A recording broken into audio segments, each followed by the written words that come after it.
Big boy on the rails.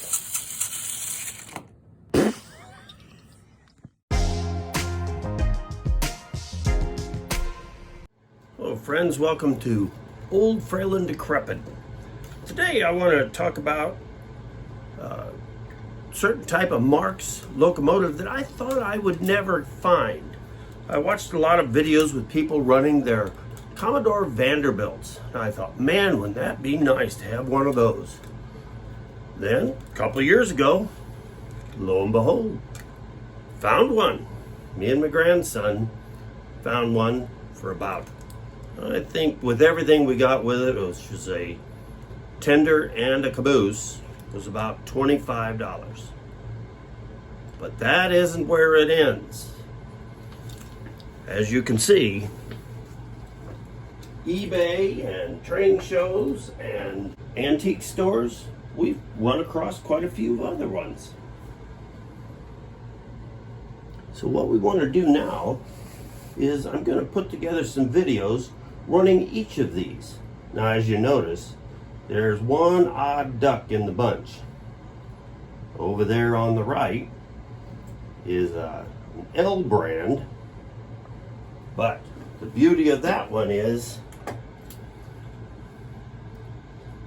not sure how well that's going to turn out, but you'll notice it has a Marx motor in it, because the Lionel motor took off and going around the track, and it all of a sudden started smoking. And I thought, that's pretty cool. I didn't know they made those smoking locomotives. Well, they didn't really. The motor had just caught fire. So I traded that motor out for this, which is a pretty nice one. It's a double reduction, doesn't have a smoke unit in it, which for this use is perfect. So we're going to run these locomotives and put together a little video, and maybe I'll say a little something about each of them as we go through. Now we're just going to look at each one here just for a moment. Of course, this one here is a wind-up Commodore Vanderbilt with the reversing unit. I'm going to demonstrate that in the video. Well, of course, I've also put some VeggieTales stickers on it to kind of please the younger members of the family.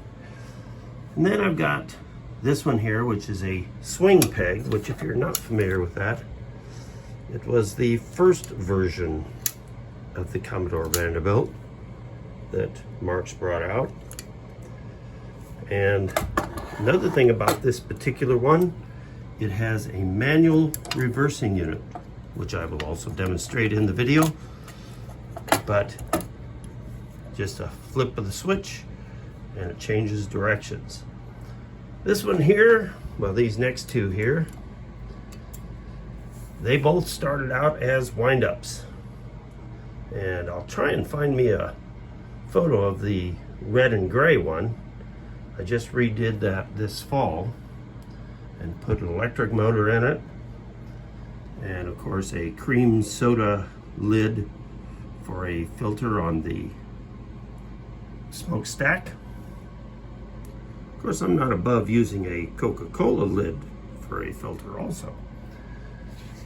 Now this was my very first one that I got, and when I got it, the nose was black, and from what I could tell, that's the way it had come from the factory. But I happened to notice through all the chips that it was kind of shiny under there. So took my thumbnail and started popping paint off of there, and that's what it come out as.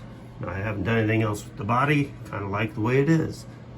This next one here I got at a train show earlier this year, or earlier last year, I guess it is now, and it was marked as an American Flyer, and really cheap, like $15. Well, I couldn't just leave a Marx there with such a shameful tag on it, so I had to bring it home. These last two here are both train show purchases. The one I bought the replacement filter here which turned out to be paper, which I wasn't real pleased with. This one still had the original, which makes it really a nice little unit. So that's a little bit on the history, my history anyway, of these Commodore Vanderbilts.